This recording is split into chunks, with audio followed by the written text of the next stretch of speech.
Hello and welcome to this Unicourse video. My name is Ashley. The topic of today's session is descriptors and meeting the higher grade. Now, I put this session together because there has been a couple of recommendations for me to be able to just explain and describe a little bit more detail about the descriptors. Now, when we talk about descriptors, we talk about the questions, so the action words within the questions that need to be, answered in order to, complete that question with a pass or a good pass. So the main aim today is for me to be able to clarify essential requirements to achieve the higher level grades. And I'll be using specific examples to help you with this as well. I do need to point out straight away that ILM have devised an absolutely amazing, document called ILM Assessment Terminology, and it is in our useful course resources section in Moodle. So if you are, a little bit worried about whether you feel like you're going down the right route with an answer, please refer to that. So, for example, if you haven't worked academically for a while, maybe you've just forgot, the difference between an analysis and an evaluation, or even a description and an explanation.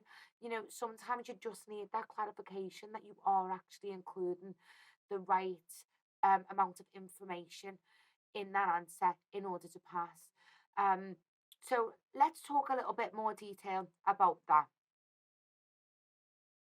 So I'm just going to start with a couple of definitions, as I usually like to do. Firstly, assessment. So in order for us to be able to mark your questions or the learning outcomes or the assignments as a pass, we have to initially assess your answer. So there's a number of different ways that an assessor or a teacher or a tutor can actually assess whether you have competence or a demonstrated understanding in that area. And that could be by observation, um, it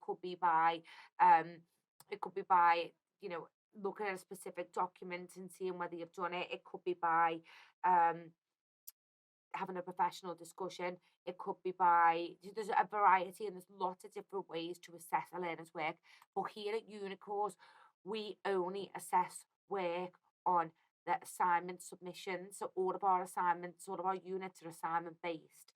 But we do often ask you to attach evidence to demonstrate some of the descriptors have actually been met, and also to be able to elaborate further and use evidence to be able to justify recommendations or conclusions, for example.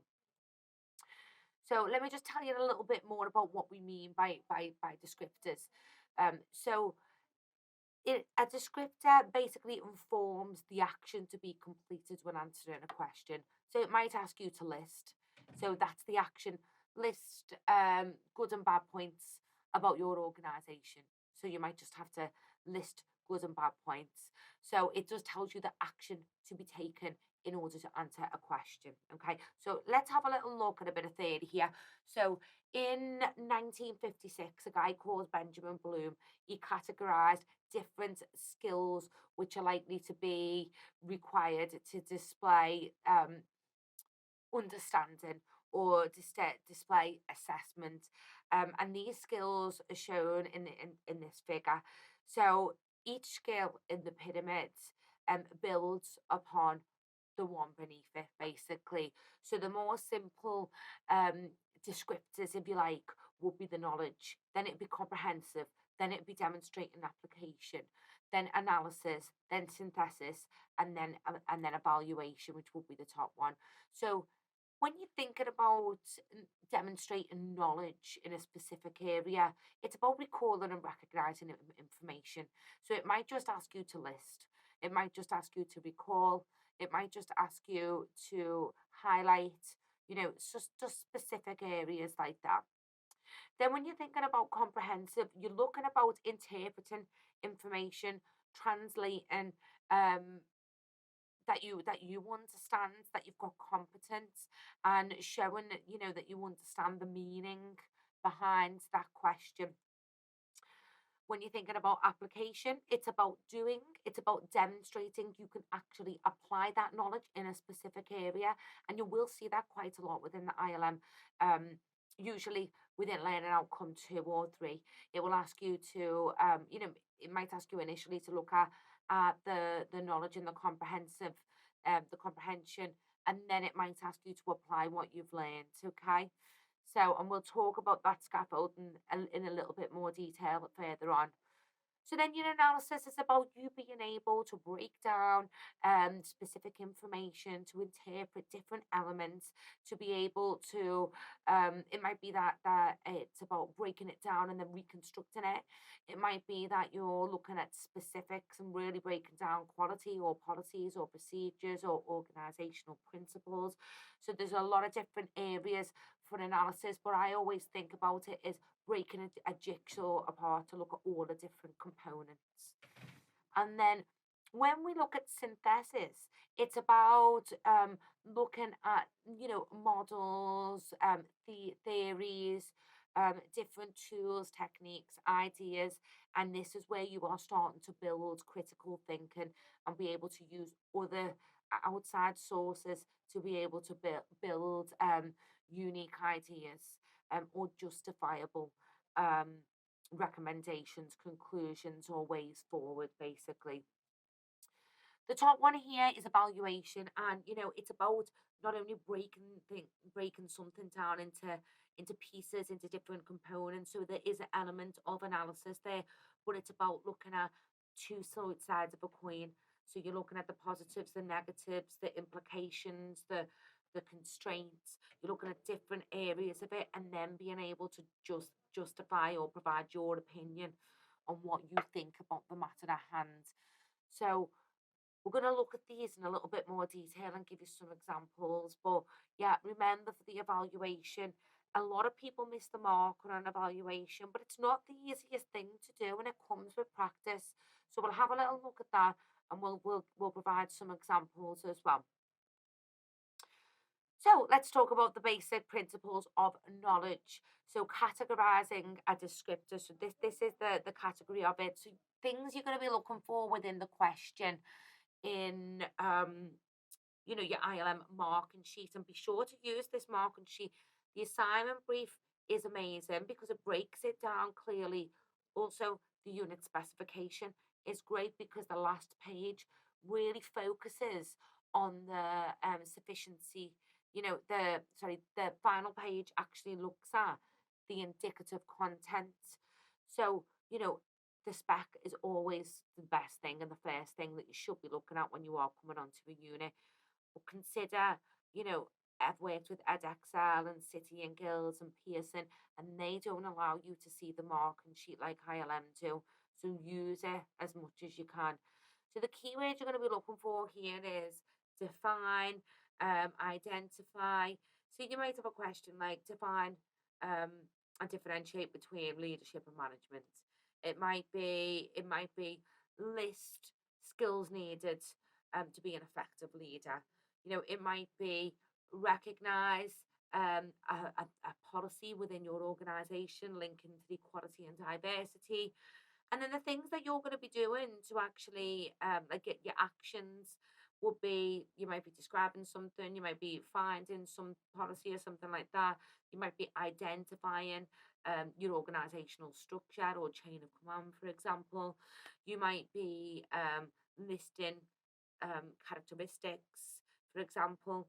Um, and then the outcome is what you're going to get after that. So, following on from that action, your outcome will be, maybe a list, you know what I mean? It might be a workbook, a policy, a fact, an actual definition that you found in a dictionary.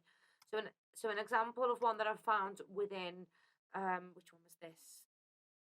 I think it was planning and allocating work.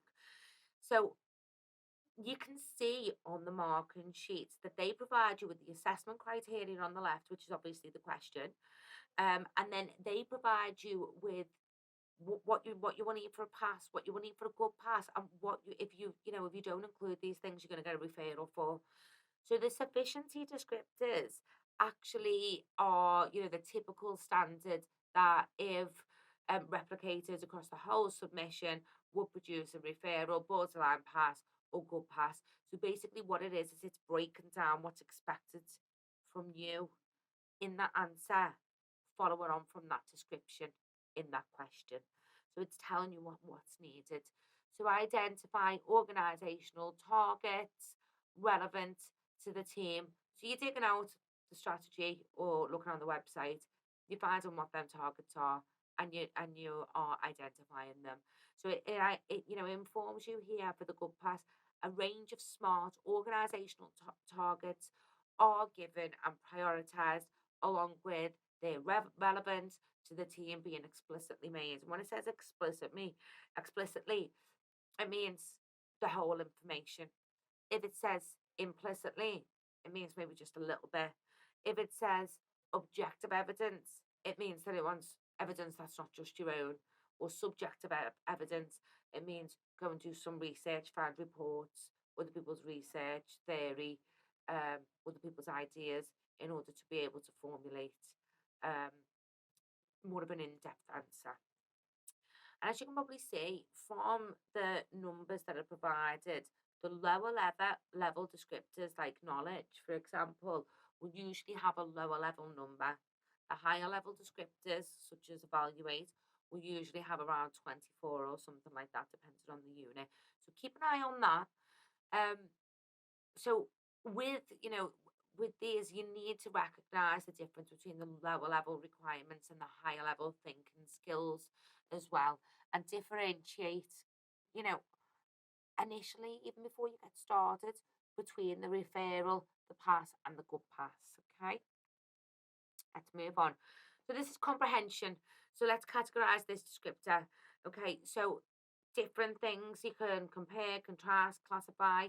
There's a number of different ways. Outline is probably quite a common one within the ILM framework, and um, summarize is a good one as well. So this is about showing you understand that you can find information from somewhere, and it demonstrates that you can understand basic facts and ideas. So your actions might be that you're interpreting something. So you might say, it might ask you to interpret your policy. It might ask you to summarize your culture of the organization. It might ask you to provide examples here, or put together a collection of information. It might ask you to, and this is where it starts asking you for explanations. With explanations, I think it's really, really important for you to remember that an explanation is not a description. A description is more of a is more around just providing, an how something's done. And then the explanation is more about the where, what, why, and how something's done. So, you're talking a lot more about the scope of something if you're explaining. And if you are describing, it is just giving a breakdown as to what something's about, so providing a description of it. So here's an example. Explain how to monitor and control a planned activity. So again, for the good pass, it's saying a thorough and detailed step-by-step explanation to the where, the what, the why, the how, who, even, how to monitor something. So would it be done on the computer? Would it be done in writing? How would you record it? Why would you be doing it? Who would be involved? So you're providing a thorough explanation. So remember the where, what, why, and how is quite important in the explanation, whereas the description probably lies a little bit more lower in the knowledge base. Okay, and as you can see, as you're getting higher, this one's where 12. So remember that when you're looking at the difference between the lower level requirements and the higher level thinking skills as well. Let's have a look at application. Now, usually within ILM, they use a technique, called scaffolding. And, one of my coaching supervisor actually said that it also focuses on the being, so knowing where you are now, so considering where you are now and the constant, and then the knowing, which is reading up and developing all the knowledge through theory and the resources on Moodle. And then the doing, so being able to demonstrate understanding and competence by actually doing something. And that's what, vocational qualifications are about. They're about you being able to demonstrate competence and understanding by actually being able to apply what you've learned in real time and then being able to reflect upon that to be able to say whether you would improve, this in the future, or whether you have any recommendations going forward, or whether you have a justified conclusion as to why it's working well now, and maybe how maybe another organization is doing something where it could be improved moving forward. So have a little think about that. But you will often see application in learning outcome three. So it will be about, let's talk about where you are now and give me a recommendation as to, well, let's talk about where you are now and learning outcome one and what you do now. It might ask you to list and describe something, and then it might ask you to, you know, um, explain a tool or technique that might be able to improve practices, and then you might be able to demonstrate how you could apply that in real time, and then it might ask you to reflect upon what you've done. So a couple of the units, well, probably about 60-70%, maybe more actually, and the ILM frameworks at level 3 and level 5 will have some sort of element of application in. So you might see words like apply, categorize, choose, develop, construct, perform, and so on and so forth. It's about actually being able to do something and demonstrate that you can do it. And um, here's an example. There's two examples, actually. So the second one looks at being able to actually apply a specific tool or technique that you've learned about earlier on in the assignment. So it tells you that it's about applying one appropriate statistical tool to test for possible relationships with the data. And this actually wants you to demonstrate that you can actually use a specific tool that you've talked about earlier on in the assignment. And for the good pass, it does ask you to really look into it. It's asking you to, an appropriate statistical tool has been used correctly. Now, if you have used it, an appropriate statistical tool has been used correctly to test statistical relationships, but maybe it hasn't been, but maybe the answer isn't correct. It might, in some areas, it might still let you off with that if you are following a specific, you know, tool, technique, model, something like that, but you haven't come to the conclusion, you may still pass on it because you can actually use it correctly. It just might be that you haven't actually come to the conclusion. But yeah, I mean, demonstrating competence isn't always easy. So if you are applying some previous knowledge that you've learned, it might be that you need to be providing an appendix as like a plan. It might even be that, like for one of them, it says um, it asks you to be able to apply maybe a performance management technique. You might not be able to demonstrate in text that you've done that, but you might be able to provide me with a personal improvement plan or a one-to-one review of that you've done with another person as a piece of evidence, and you can talk about how you've applied that within that situation, and that evidence backs up your answer. Have a little think about that. And then the next one that I've said is conduct the work analysis in your selected area of responsibility using an appropriate work analysis method or technique. Now, if it's asking you to conduct something, you need to be providing evidence that you have actually conducted it. You can't just reflect upon what you've done, because that's not actually, it's not going to be enough. It's not going to be sufficient enough. And remember that when you are looking at the marking sheet, if it asks you for evidence, provide evidence. If you're unsure if that evidence is going to help you to justify your answer, then drop me an email and say, should I add this as an appendix to back up what I'm saying? And more often than not, within an assignment, at some point for a good pass, it will ask you to provide some form of evidence, whether that's subjective or objective evidence from theory or research, whether that's actual evidence from like policies, procedures, regulations. It might be from reports, might be providing statistics. It might be employee engagement surveys, it might be customer engagement surveys, customer satisfaction surveys. There is a range of evidence that you can provide throughout your course to be able to enhance your assignments. You know, some of these descriptors really do need an element of evidence to back up your knowledge, to justify what you're saying, to make your answer concrete and explicit. So, next one is analysis. So, I always think about an analysis as you're breaking something down into loads of different pieces. So, it's about examining and breaking information down into parts by identifying motives or causes and thinking about all the different areas about that specific area. So, some words that may be used is examine, it might be divide, discover, dissect, classify, choose, separate, simplify. Now, if they're asking you to simplify something, they want you to separate it in order to simplify. So, remember that. Um, so yeah, one of the actions could be deconstructing. It could be structuring, organizing. You know, so there's many different ways to think about how um, the descriptor analysis can work.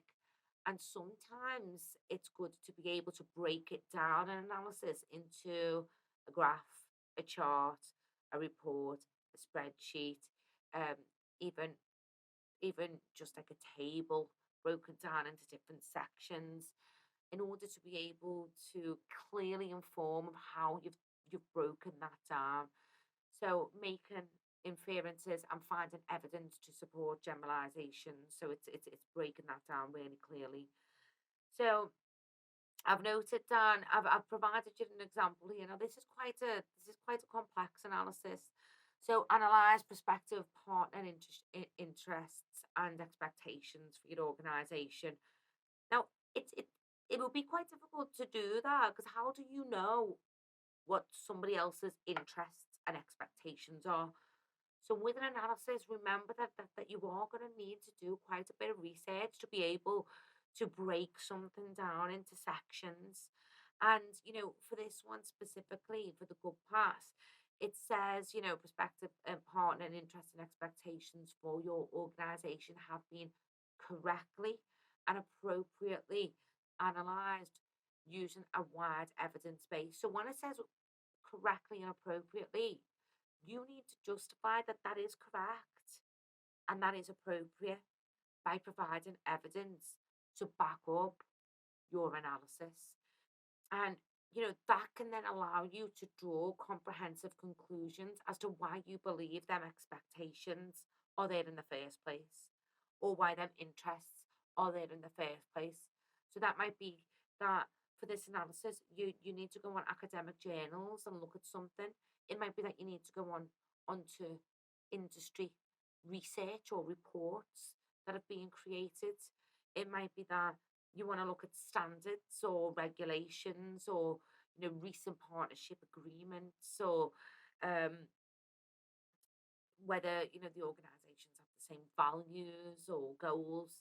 So there's a number of different ways that you can do an analysis, and some analysis are a little bit more in depth than others. But as you can see by this is with 16. So the levels of understanding and requirements and the thinking skills are increasing through Bloom's categorized descriptors and taxonomy. Next, we're looking at evaluation.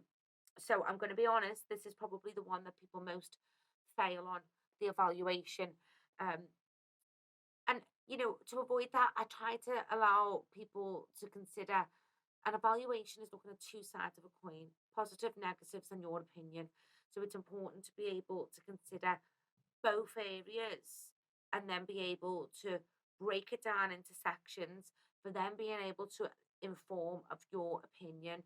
And most of the time, you need to pull from evidence to justify an opinion as well. So consider, if you were to be, evaluating yourself, you might say, here's the positives about me, here's the negatives about me, here's my opinion on what I need to do going forward. But if you want to justify that evaluation, you'll need to get feedback of somebody else in order to be able to justify it. A synthesis is about changing something or creating something new. So, you might see keywords in the descriptors or within the question as develop a plan or develop a personal development plan or develop a performance personal improvement plan for a member of staff or um, improve practices, demonstrating, um, movement or recommendations or, areas of improvement for future practice. It might ask you to plan a project or outline something in a new policy, for example.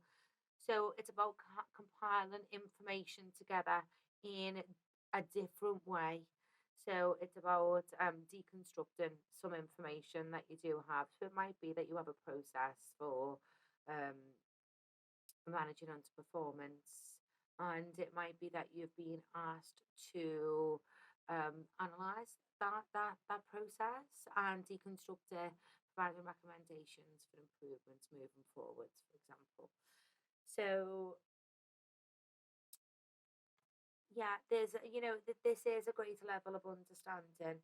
But what we'll do is we'll move on to evaluation, and this is about justifying. So it's about providing two sides to deconstructing information, providing two sides to it, so forwards and against, implications, um, you know, positives, what's good about it, what's bad about it, for maybe different people, what's good about it for the organisation, what's good about it for the individual, what's good about it. Um, for the team, for example, but what's bad about it? In that case, you're always looking at the flip side when you're looking at an evaluation. And you might see words like, agree or argue, or praise, convince, debate, decide, dispute.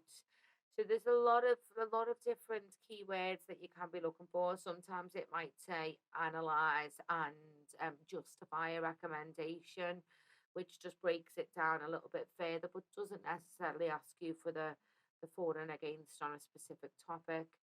But it is about deconstructing information in order to find, the light and dark from that information, and then the opinion needs to be in there in order for it to form an evaluation. Now, an evaluation is probably where most people fail on. It's the highest, it's the highest level of comprehension in Bloom's taxonomy. If you think back to, the pyramids, the triangle, um, and it's important, this is when you start being able to think critically, thinking outside, but not just thinking from an individual's perspective and what you like and don't like about something, but what other people like and don't like about things. And, like thinking about positives and negatives, not just from your point of view or your perspective, but from others as well. So I always do like to advise people to if especially if the worried about it, provide a table. Provide a table with pros, cons, risks, resources, um, your recommendation, maybe somebody else's recommendation, maybe research theory. I don't know, depending on what the evaluation is asking for. But a table really does help to break down, both sides of an argument, if you like. So let's give you some examples.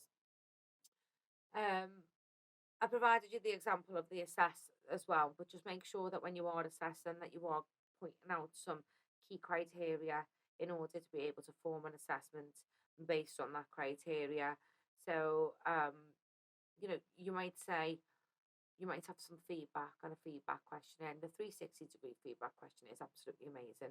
And it's great to complete at the start of the assignment because, you can then complete it at the end and see how far you've come. But if you're assessing an organisation's ability to efficiently and effectively delegate responsibilities for the achievement of targets and objectives. You might, use the organizational chart to then be able to assess the chain of command and how it works and maybe how bottlenecks are formed or whatever. You might want to then be able to make an informed judgment and maybe base that on an employee survey, um, the results of an employee survey maybe. And for an assessment, remember that it's always important to include some form of information, usually in the form of an appendix as a piece of evidence, to then be able to quote parts of it and say, pulling from this specific criteria, I will then, assess based on la di da di da to then be able to make an informed judgment. Um, and if you want there to be a range of objective criteria, then you need to pull from a few different pieces of evidence, okay? And then with the evaluation, to evaluate own ability to manage efficiently and effectively. Now, if you was to complete a 360-degree questionnaire or get one of your staff to or one of your line managers to, using your appraisal, using your one-to-one review, maybe completing a couple of self-assessments based on management theory, then you can pull from specifics from different pieces of that evidence to be able to provide um, maybe recommendations for improvement, or maybe a full rounded assessment on yourself and how you manage efficiently and effectively. So for you to be able to provide a comprehensive judgment, based on objective and comprehensive evidence, it's important to be able to attach a number of different people's ideas and perspectives in order to be able to formulate your own. That might, it might include adding some theory in there as well to be able to enhance that answer. But in order to get top marks, you need to be drawing from not only your own thoughts, but other people's thoughts in order to be able to make that answer as comprehensive as possible. Okay, so I just wanted to point out at this stage that, with objectives or with descriptors, recognizing the difference between lower level and higher level thinking skills is really, really important. So if you're asked to list something and it's only worth a couple of marks, you know that that's all you need to do. You don't need to provide absolutely loads of information for that. The higher level descriptors, you will need to, but be careful not to go off tangent. And it might be worth, considering exploring different descriptors by using the ILM terminology guidance sheet in the resources section, just when you're proofreading as well, just to check. Because, I know that in the past I've looked at something and then I've said, have I provided the critical analysis for that? And then I've went on and had a little look and I've thought, well, yeah, I have provided a critical analysis for that. And then you can sort of self-check it so you can confidently be able to submit then. And then be sure to use the marking criteria to be able to ensure that you are, you know, working towards that higher level grade as well. And recognize when theory is needed for justification. Again, objective evidence, comprehensive justification, explicit information, wide and objective or subjective evidence base. Or it might specifically ask you for models as well. So keep an eye on that. I touched on this earlier on and I just wanted to touch on it again. It's not like completely specific because obviously with ILM you've got a complete range of sources, but it's more unit specific, okay? So they do tend to use a bit of a scaffolding technique in relation to how they work. Um, so it is like, scaffolding in a building. It provides students and learners basically stepping stones to get to the higher levels. So it will usually start within a unit with more simplistic descriptors such as, the knowledge based ones like, list, um, or describe, and then it will move on to maybe explain. And but if you are working at level 5, level 6, level 7, or whatever, you are probably going to be just going for the higher level ones. You're going to be thinking about analyzing, evaluating, synthesizing, and then maybe even think of creating new ideas and exploring new ways of working. So It's important to be able to consider the level in which you're working. If you're doing a level two or a level three or a level four, you might have more lower level descriptors.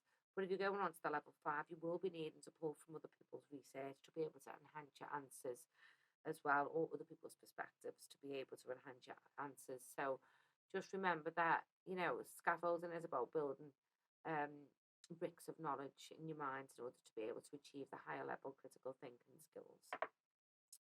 Speaking of critical thinking, I I've only pointed out a couple here. So when we think critically, as I said before, we pull from other people's ideas to be able to objectively consider our own thoughts. So, if, I was to say, well, this is what I want to do, realistically, if I was a critical thinker, I'd think about other ways in which other organizations work, other ways in which other people work. Maybe I consider research in that area. Maybe I'd have a little look at whether there's any surveys or past academic journals or research books, whatever, for me to be able to then justify whether that information's right. So when you are providing a critical assessment, so critically assess the impact of beliefs, attitudes, and values on our behaviour, then you are 100% going to be needing to do some research on this. And this one specifically asks you to use relevant theoretical models. So be careful not to miss theory in an answer. And I know that, with it saying critically assess, you're probably going to know that you are going to be needing to think outside of the box there. And you are going to be needing to, really, really consider other people's perspectives and thoughts before you to actually answer with your own thoughts. But consider, using citation. Make sure you're using adding everything to your reference list as well, and make sure you're still pointing to specific criteria in order to formulate your answer. And then critical evaluation. There's a couple of key points I just wanted to point out here, and this is the higher level work, but you've got to be sure that there is a strong argument that it that is supported by the fact. So as it is supported by the fact that, or I can see this as a positive and a negative. However, the organisation might see this as a positive and a negative. And then you could use something along the lines of this view fails to take into consideration, and that could be linking specifically to your organisation. Or you might say this person's ideas are slightly naive as she has overlooked a crucial point that, working in small teams, da da da da. You might say, I have found evidence to support each side of this answer. However, within my industry, the this side of the answer works more because, and um, decide how far you agree with the evidence. So that this is your opinion, this is your recommendation, this is you justifying whether it will work well or not work well or whatever. So decide how far you agree. You might say, I agree um, with this research in relation to this motivational theory in a group setting, but in an individual one-to-one setting, I don't think it would work well with this member of staff due to X, Y, and Z. And then use PEEL, which is point, evidence, explain, and link. Because I think with anything that you're thinking about critically, if you can make your points and you can evidence your point with something you've researched, and then you can explain why you've used that information to back up your thoughts, providing positives and negatives, and then linking it to your opinion or justified recommendation, then that's when you're going to start getting the top mark. So when you are thinking critically, think here. So that concludes my session on descriptors and meeting the higher grades. The main thing to focus on is, are you answering the question? And the most important thing is to understand what the question is I'm asking you. You know, we've all been there years ago and doing tests in school, or maybe more recently, doing tests and thinking, is that question out to get me? You know, and they're not, the fact that they give you sufficiency descriptors, so the fact that they give you these really allows you to see exactly what they expect from you in your answer. So, proofread it for grammar, spelling, format, and everything. Make sure, you've got a professional layout and you're happy with it. But also use the marking sheet to self mark. And if you are unsure if it's an analysis or a evaluation or whether you provided a description or explanation, just go onto the ILM terminology and just double check it. If anybody, has any questions relating to anything in relation to any questions, I'm here to support you. Drop me an email if you would like me to help you to break a question down, or maybe just to send you some additional resources that might help you to understand what the question is asking you for, then I can do that. Thank you for watching the video today. I will see you soon.